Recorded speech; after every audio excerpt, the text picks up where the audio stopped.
It's a pleasure to be here with you this afternoon.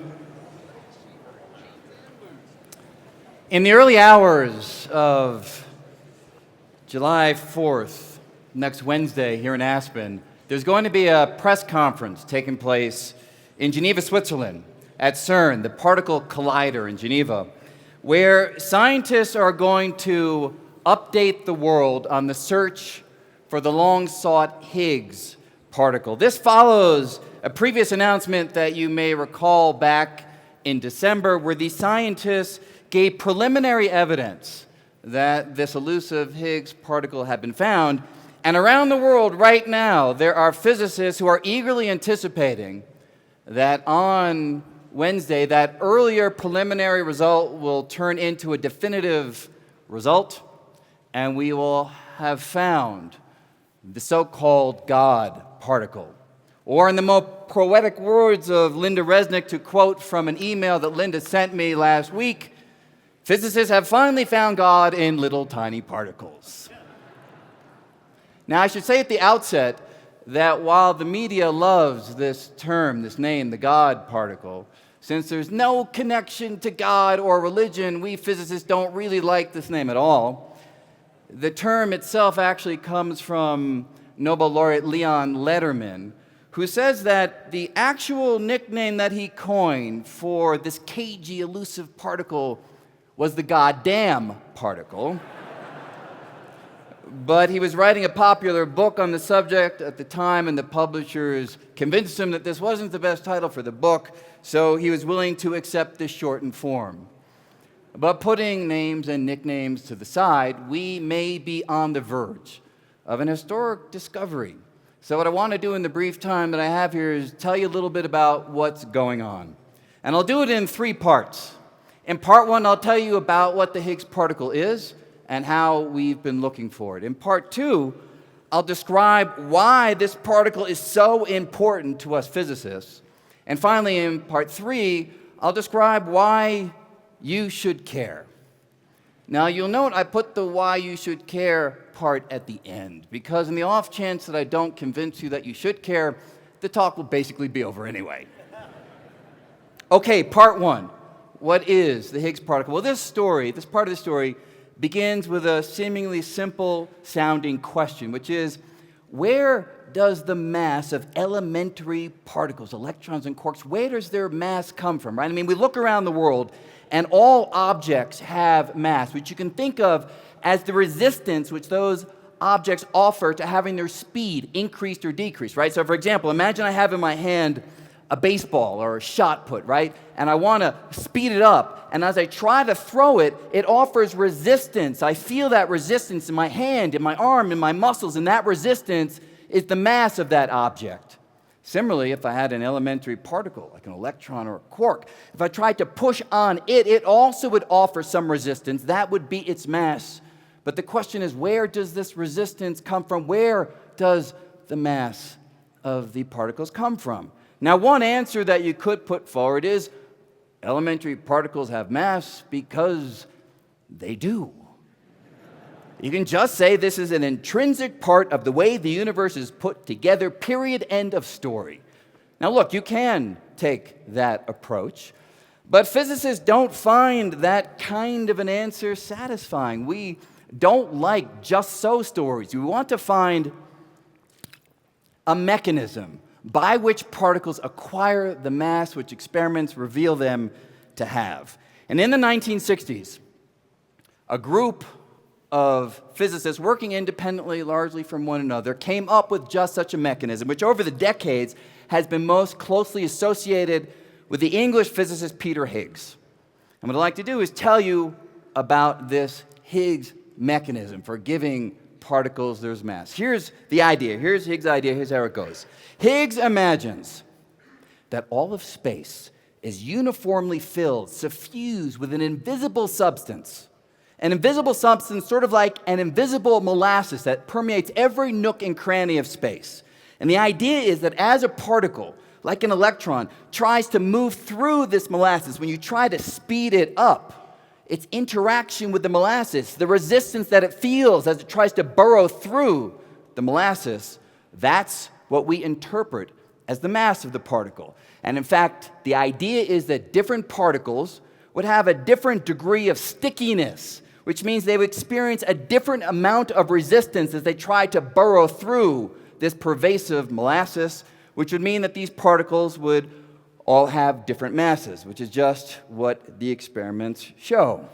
So that's the basic idea, according to this Higgs proposal, of how the elementary particles would acquire the mass that they do. Now, to be sure, this is a strange, peculiar-sounding idea. Among other things, it would rewrite the very meaning of nothingness, of empty space, because it says that if you were to vacuum a region of space, removing all of the matter down to the very last atom, it wouldn't be completely empty, at least not in the conventional sense.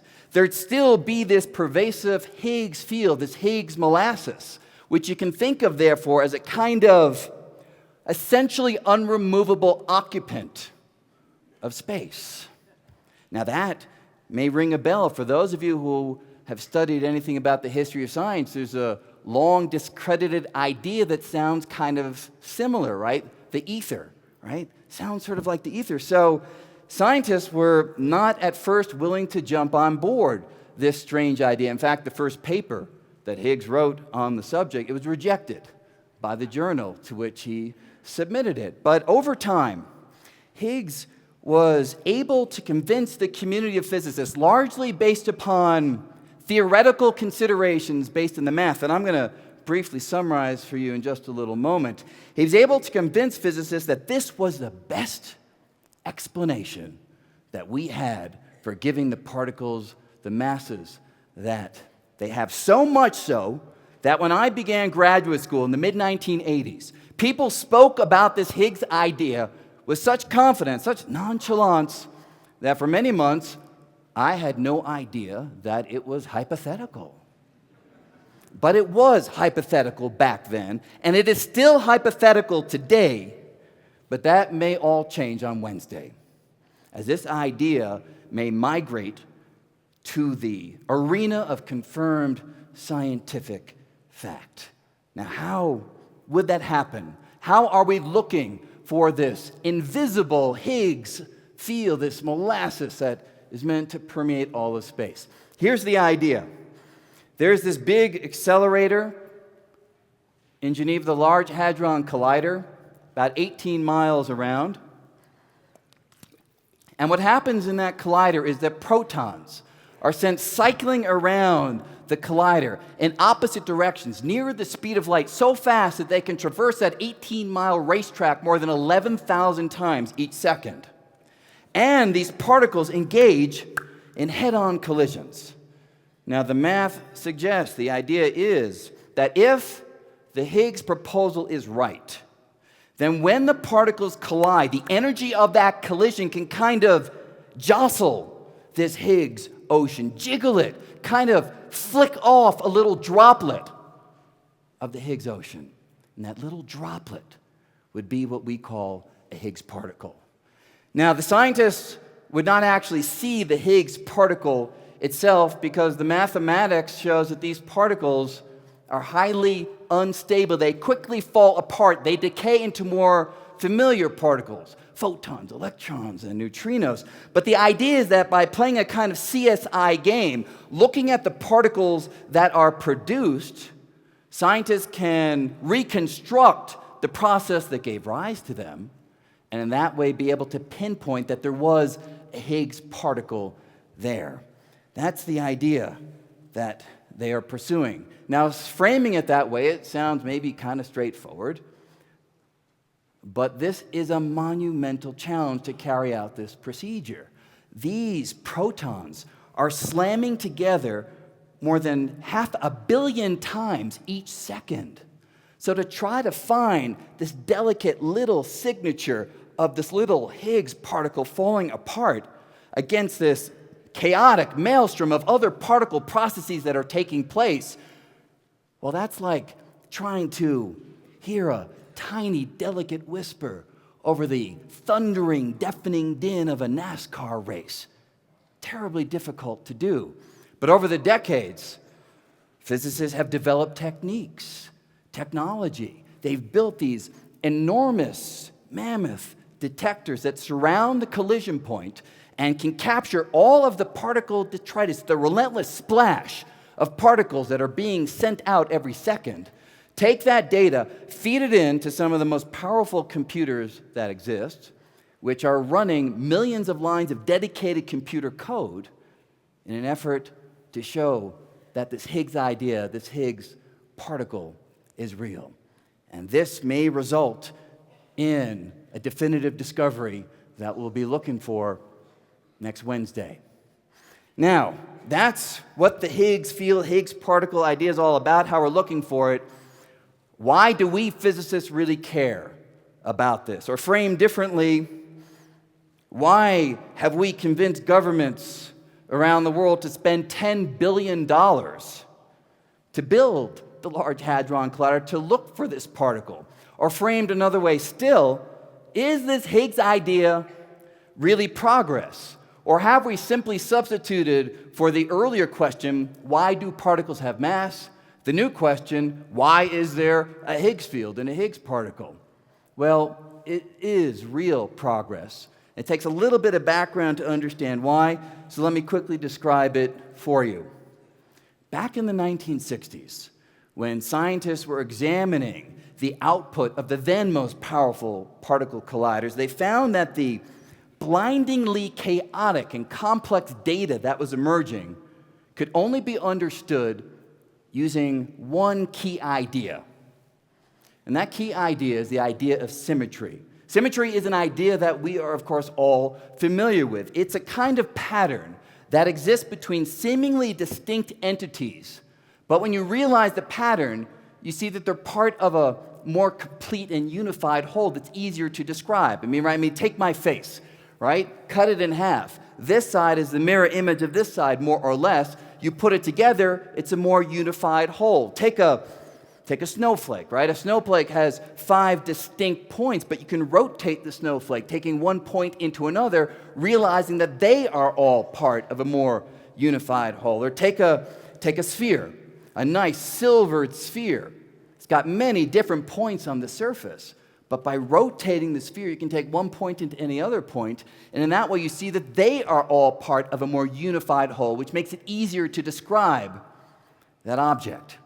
Similarly, the scientists found that when they were examining the data from the particle colliders, they found that the data itself fell into interesting patterns, symmetric patterns that guided them to equations, simple, elegant equations that could describe what was going on. But the problem is this: when they studied those equations in detail, they found that if particles had mass, the symmetry between the equations would be spoiled. They'd no longer work. They'd fall apart. So there was a great tension between these beautiful equations on the one hand and the need to give particles a mass on the other. What Higgs showed is that you could have your cake and eat it too. And by that I mean, if the mass of a particle comes from its interaction with an environmental influence, this Higgs ocean that surrounds us, then you can show that the equations can preserve their elegant symmetry and the particles can get their mass from this environmental effect. And with that, the standard model of particle physics was found. The standard model of particle physics is a simple little equation. It can fit on a t-shirt, a simple equation that's able to describe all of the data coming from particle accelerators around the world. And by fitting on a t-shirt, I literally mean it can fit on a t-shirt. Alec and Sophia, come up here one second. So here, on this t-shirt, is the standard model of particle physics, okay? The first term here describes the nuclear and electromagnetic forces. These are the particles of matter. And this guy over here, this symbol, Sophia, what is that symbol meant to describe? A Higgs field. A Higgs field, yes, thank you very much. And this term over here, what is that, man? A Higgs potential. A Higgs potential, thank you very much. You guys head off over there.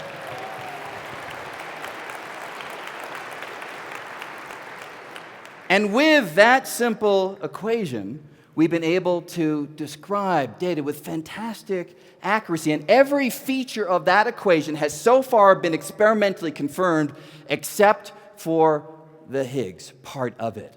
And that's what we're waiting to have happen on Wednesday. Now, that's one key reason why we are excited by this. But in the last few minutes, let me describe one more key feature as well. That Higgs particle is not just another particle in a long list of existing particles. It has fundamentally different characteristics. You see, we have learned that every particle in the world, electrons, quarks, muons, neutrinos, all of the particles in the world spin around, sort of like a top. Not exactly, but quantum mechanically, it's not a bad way of thinking about it. And they all spin at a particular rate dictated by the identity of the particle. So electrons and neutrinos and quarks, they all spin at a rate that we call spin a half. Photons and other force-carrying particles, they spin at a rate twice as big that we call 1. The Higgs would be the first particle of matter that has spin 0, the first fundamental spinless particle, a new kind of matter. And the reason why that's exciting for us, over the past 30 years, we've used the flexibility of those kinds of particles, the particles that don't spin, to put forward theories for a whole range of ideas. Cosmological ideas, for instance, being primary among them, because one of the issues in the Big Bang theory of cosmology is that the Big Bang says that way back in the beginning, the universe underwent this rapid expansion, right? We all have heard about this idea, but the Big Bang mathematics leaves out something pretty important, which is the bang itself. It doesn't tell us what would have driven the outward expansion of space in the first place. Remarkably, that kind of object, that kind of Higgs-like object, that kind of spinless object, if you have enough of it in a little tiny region of space, you can show that it would yield a kind of repulsive gravitational push that would indeed drive everything apart, would indeed put a bang in the Big Bang. That's a speculative idea, and I wouldn't want to have it married to the announcement on Wednesday, because Wednesday, if in fact this particle is found, that's bona fide science. But over the course of 30 years, we've made use of that kind of a field so profoundly that if indeed it is confirmed that it exists, we will have at least some circumstantial evidence that many of the ideas that we have developed over decades, that they are heading in the right direction. So let me finish by turning to my third part, why you should care. You don't necessarily have to care. Right? I mean, maybe everything that I've said so far just so fires you up that you already care. That would be nice. But there's some people who just don't really care about these abstract, theoretical ideas, right? I have friends of that sort. I have relatives. Frankly, my mother is like that. Right? She still wishes that I was a doctor.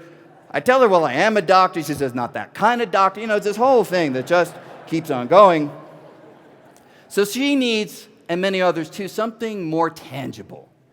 And I think a good way of thinking about a more tangible impact of this kind of detailed discovery and trying to understand the nature of the universe comes to us from an analogous historical discovery back in the 1920s and 1930s, when the subject of quantum mechanics was discovered and experimentally confirmed. Now, back then, it could have felt that quantum mechanics was equally abstract and theoretical compared to the things that I'm talking about here today.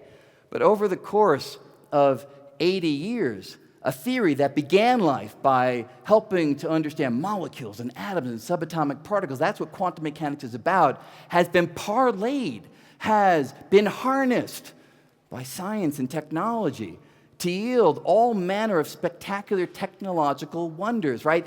Anything that has an integrated circuit relies upon quantum physics. It was quantum physics that allowed us to be able to manipulate electrons through tiny little wires, giving rise to personal computers, cell phones, medical technology that saves lives around the world all the time, which is just to say that fundamental discovery can have a profound impact on the way that we live our lives. You just have to wait for theoretical discoveries to turn into practical applications. And the history of science shows that that is the pattern that typically happens. Well, let me finish by giving you one final thought, maybe a more personal thought on why these ideas about the Higgs are so important, so exciting. Back when I was in high school and I was taking my first physics class, the teacher set us a problem of a piece of chewing gum attached to a baseball, and the ball was swinging, and our challenge was to figure out the motion of this ball as the chewing gum stretched and it swung back and forth like a pendulum. I sat at my desk. It's not actually a hard problem to do. Anybody who takes a good course in Physics 1 can do it. I solved the problem, and I ran down the hall to my dad to show him, not because he cared about baseballs and chewing gum, but because of this idea that mathematics, a calculation that you do at your desk, could describe something in the real world with such an amazing idea that mathematics can transcend so much of the world around us. I mean, today you've already heard interesting, important conversations about politics, about economics, conversations that affect millions, billions of people around the world. But I tell you, all of it is transitory. Doesn't mean it's not important, but it's transitory. 100 years from now, there'll be another set of problems, economic ones, environmental ones, political ones. And of course, we need to deal with them. That's how we build the fabric of everyday life. But how exciting is it to sit at your desk and do a calculation that goes beyond everything that's transitory? Calculations that might reveal fundamental features not about what happens here on Earth, but about the entire universe. The entire universe. It's hard for me to imagine anything more thrilling than that. Thank you very much.